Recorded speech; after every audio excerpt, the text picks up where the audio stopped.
A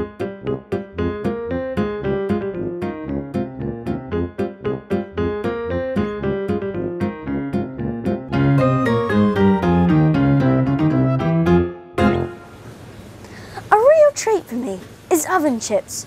I just love them, especially when I'm doing the cooking. They're just so easy. I know they're made from potatoes, but how do the potatoes get into this bag?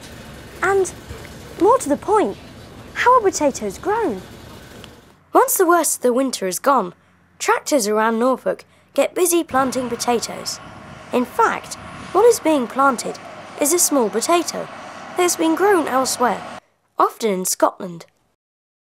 Planted 15 centimetres down inside these heaps, set out in rows, that the tractors pulling the drilling trailers have created. Once the tractors have gone, then the growing can start. From each seed, potato roots shoot out, and along these roots, potatoes grow. The potato we eat is called the tuber part of the plant. Just like many other plants, we see green shoots above the ground, and during the summer, they produce beautiful white and pink flowers. There are many types of potato, but we think of them in two groups, early and main varieties. Early potatoes, or new potatoes, which are ready to harvest sooner, can't be stored for very long and aren't so common in Norfolk. So here, our spuds are in for the long haul. Like many crops, they need to be fed and given the plant equivalent of medicine, which is done by spraying the plants. Some farmers have special machines, like this, designed just for spraying, with this tank and extended arms and thinner wheels, allowing them to drive between the rows of potatoes, and therefore less potential damage to the potatoes. If you ever get stuck behind one in the car, just be patient. It's off to feed and look after your dinner. The flowers don't last forever, and as summer dies out, so does the green part of the potato plant we see in the fields. In fact, you can often go past a field and be excused to think the crop has died. But don't worry, the tubers, the spud we know below ground, are perfectly okay. Harvest starts around September and goes on for a while. The big problem for our farmers now is too much rain. If this happens, there is a real danger the crop will rot underground, and all that work during the year is wasted. The potato harvester works like huge garden forks that scoop up the mound of earth that the potatoes are in. This is put on a metal belt that travels along inside the machine in a similar way to how tracks work on a tank. As it does this, the loose soil falls back onto the field and the potatoes travel up to the top of the harvester. During the journey through the machine, the potatoes are being separated from as much soil and dead plant materials as possible and eventually fall into a storage tank. The final trip is like pirates walking the plank. The potatoes fall into the back of these huge trailers that the tractor drivers skillfully pull alongside the harvester, saving valuable time. Over to the lorry's turn. It takes the potatoes to be cleaned and graded. Arriving, this lorry is carrying potatoes that have come straight from the field. These are spuds used by factories and sold in shops all around Norfolk. Inside the trailer, a belt similar to the harvester rolls out potatoes onto these belts that carry them into the building. They are covered in mud that needs to be washed off. As they work their way along this process, they reach the final stage, where these guys get rid of potatoes that don't meet the grade.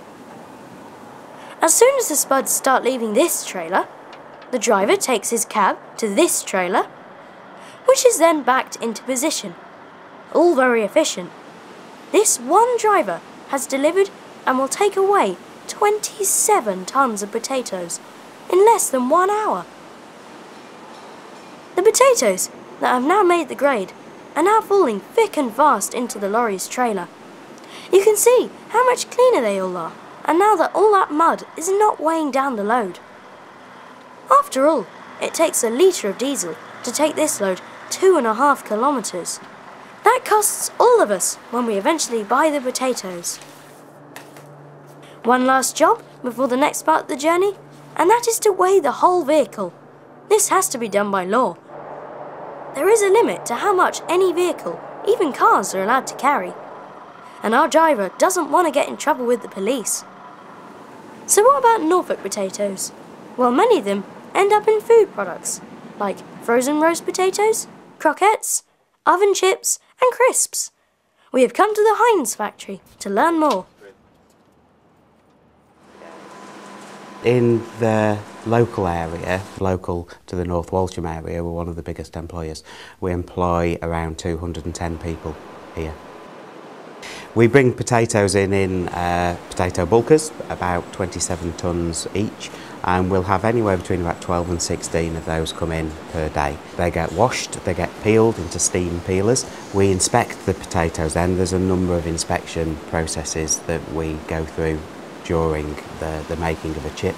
The potatoes are then either cut into half and quarters for roasts or sliced into chips going through a water gun, where we blow the potatoes in water at high speed through a blade which makes the chips.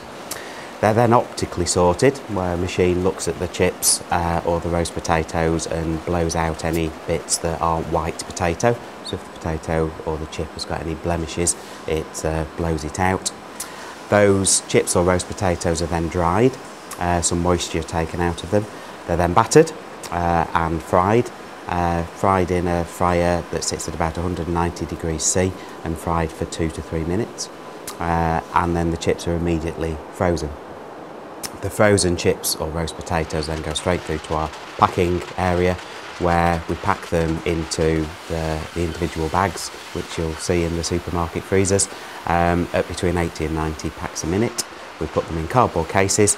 Those cardboard cases are then palletised, and we put them onto a pallet and ship them either to a cold store in Grimsby, where our logistics partners are, or direct to our customers.